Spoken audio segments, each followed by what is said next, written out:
face the onslaught.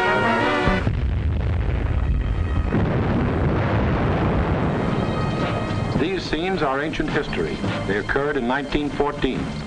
The German armies, without warning, had smashed across neutral Belgium, invaded France, reached the River Marne only a few miles from Paris.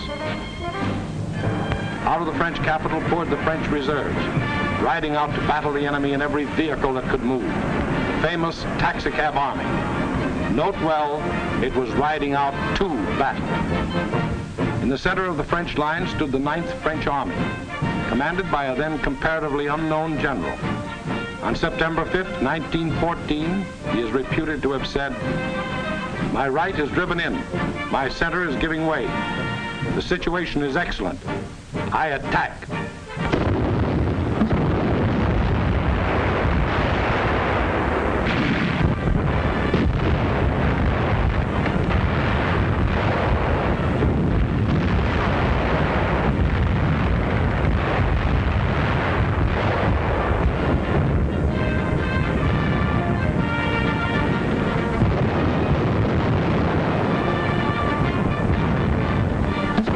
Attack.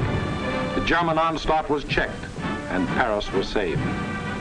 That comparatively unknown general later became commander-in-chief of all the Allied armies and presided at the signing of the armistice with the defeated Germans on November 11, 1918. To this general, the French people erected a monument. To Marshal Ferdinand Foch, whose motto was, "Attack, always attack."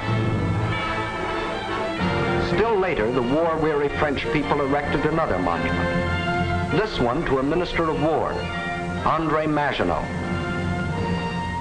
Between the ideas symbolized by these two statues may well lie the military story of the fall of a great nation.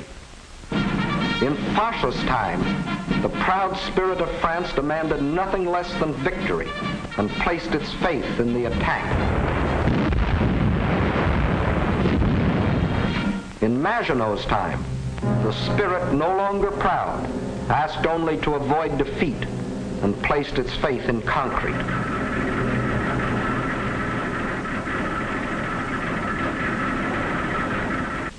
So the French built the mighty chain of fortresses called the Maginot Line. These tremendous bastions were built deep into the French land. They were connected by underground passages and railways, guarding France's eastern borders facing Germany.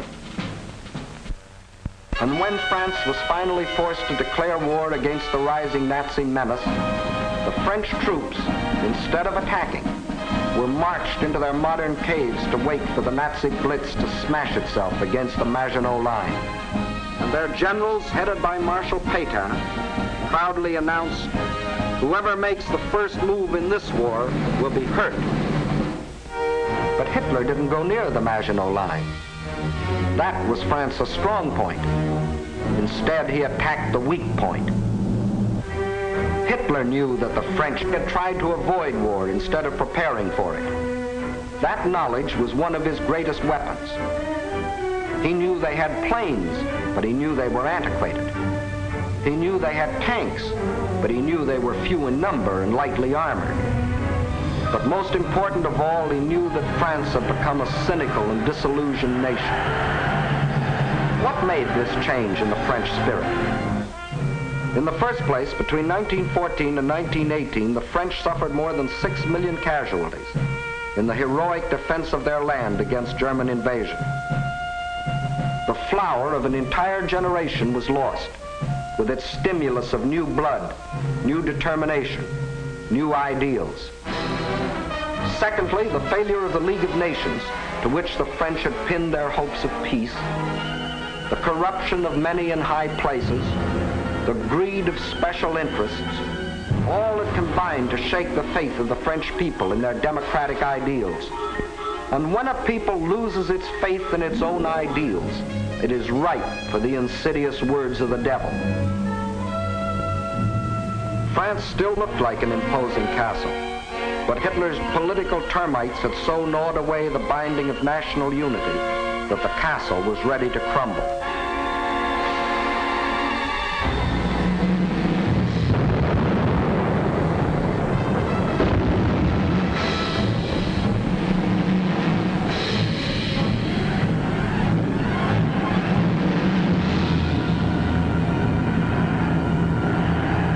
During those months of military inactivity that we called the phony war, a ceaseless barrage of German propaganda crossed the still waters of the Rhine to affect the soldiers in the Maginot Line.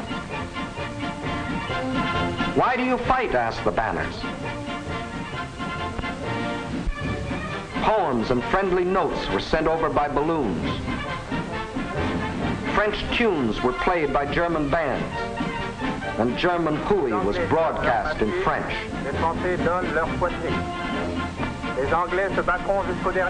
The British will fight to the last drop of French blood. You have been deceived. This is an imperialistic war for Britain. We Germans want nothing of France. What is happening to your wives back home, soldiers? The British are stationed in your villages. Yes, France was ready to be plucked. The whole force of the Nazi might was turned toward the west. How would they strike this time? Through Alsace-Lorraine as in 1870? Through the Low Countries as in 1914? What was the 1940 model conquest? The French considered the Maginot Line utterly impregnable, and therefore believed the Germans would again try a swing through the Low Countries as in 1914. But even after Hitler's rape of Scandinavia, Holland and Belgium, hoping against hope, still clung to their neutrality. So the French massed 78 divisions here along the border of Belgium. 17 were in the Maginot Line. 10 divisions here in case Mussolini got bold. 3.5 as a safeguard against Spain. The British had 10 divisions here. The Allied strategy in the event of an attack against the Low Countries was to swing their armies like a gate into Belgium, the hinge being the north end of the Maginot Line. This all-important hinge was protected by the forest of the Ardennes, a hilly and thickly wooded area, honeycombed with streams, its roads narrow trails, its bridges too weak for military vehicles. French strategists estimated the forest of the Ardennes impassable for armored forces. As you will see, this was one of the costliest estimates in all military history. That was the situation on May 9, 1940.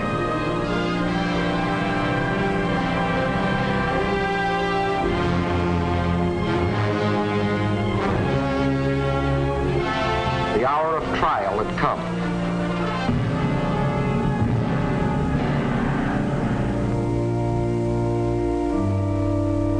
The people of the democracies prayed for strength to meet the coming hurricane of terror.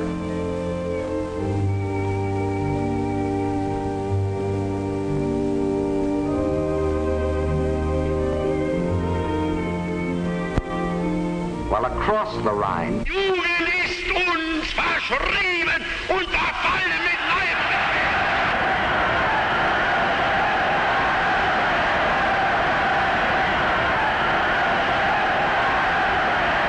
a delirious madness possessed the German nation.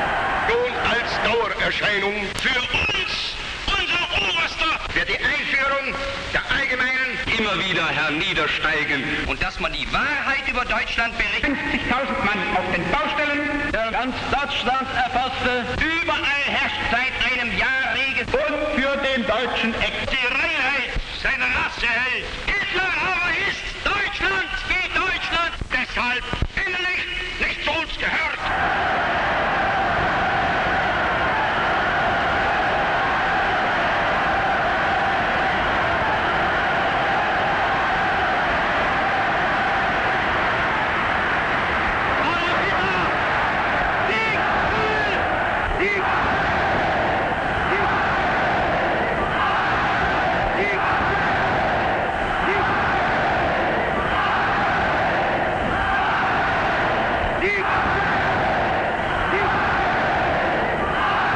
Der Tag had come.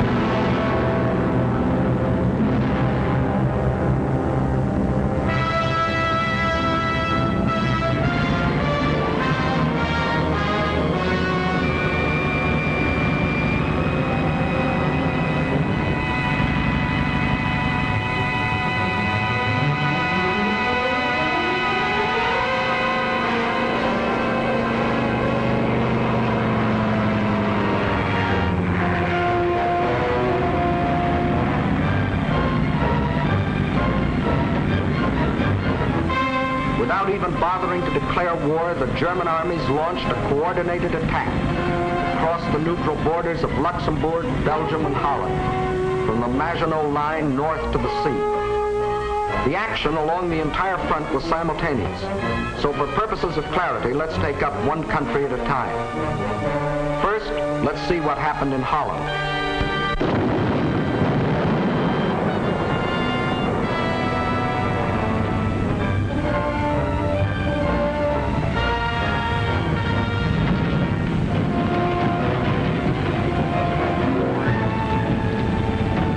Nazi ground forces smashed through the improvised and hastily erected border defenses. But the main attack was to come from the air, far behind the defense lines.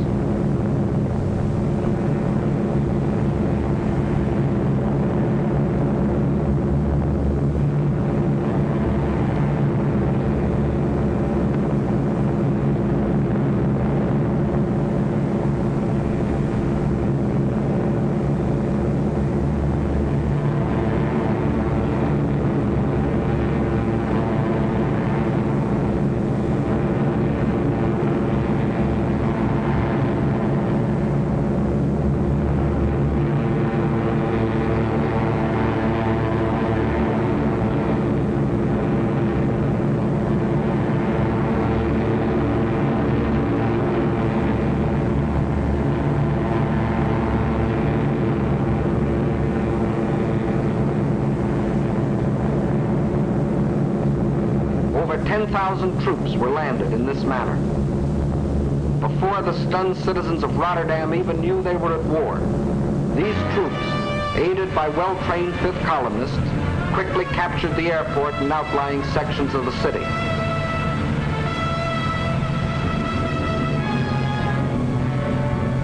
Meantime, Nazi armored columns were racing across the country, their progress speeded by other 5th columnists who prevented the destruction of vital dikes and bridges.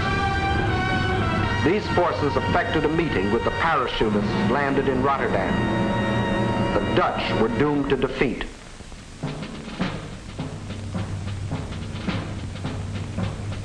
On the 4th day of the invasion, the Nazis gave the Dutch general an ultimatum. All Dutch resistance must cease, or Rotterdam will be bombed flat.